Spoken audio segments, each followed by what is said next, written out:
Concernant cet article, j'aimerais d'abord souligner qu'il est le résultat d'un travail d'équipe. Nous y avons travaillé à 4. D'abord, 2 collègues US-américains, Paul Shrivastava, aujourd'hui Professor of Management à la Pennsylvania State University, et David Wasilewski, Professor of Management and Business Ethics à la Duquesne University in Pittsburgh.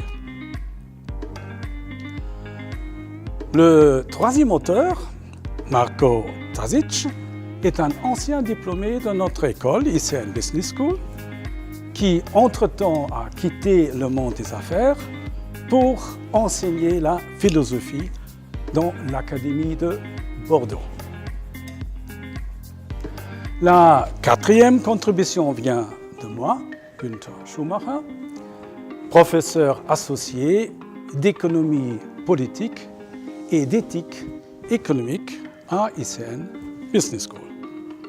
Notre article, qui s'inscrit clairement dans le cadre de la recherche Artem, analyse comment on peut, avec des outils de la science de gestion, expliquer les liens entre l'expérience du beau, l'expérience esthétique, et le développement au sein de l'entreprise d'une sensibilité pour le développement durable.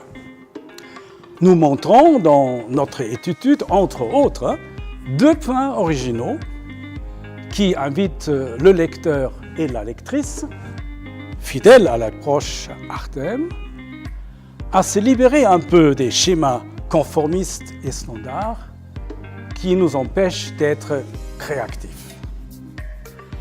Le premier point original est la découverte que même dans les entreprises, la rationalité des comportements ne vise pas uniquement le bénéfice à court terme, mais englobe régulièrement une rationalité liée au beau, par exemple au design, que nous analysons comme rationalité esthétique.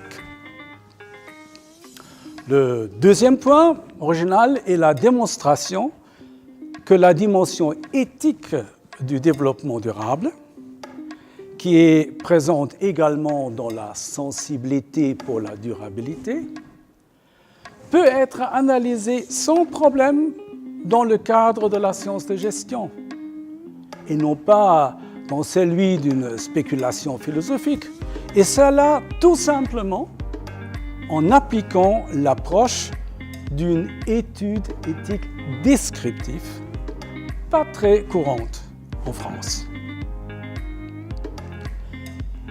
C'est donc pas un hasard si cet article académique a été publié dans une revue internationale classée CNRS qui s'appelle, traduit en français, Revue pour des sciences appliquées de comportement. Maintenant, pour vous les managers, notre article offre au moins 3 découvertes assez pratiques. Première découverte, c'est la découverte de l'esthétique comme un processus et comme un moyen de créer une motivation intrinsèque pour le développement durable. Une motivation importante vu que la motivation extrinsèque, via les obligations légales, s'est révélée insuffisante.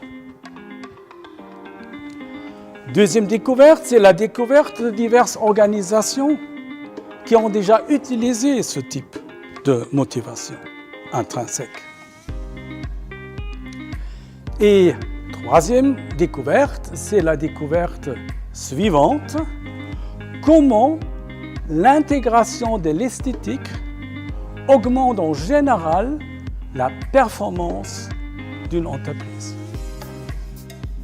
Donc, bonne lecture et bonne découverte.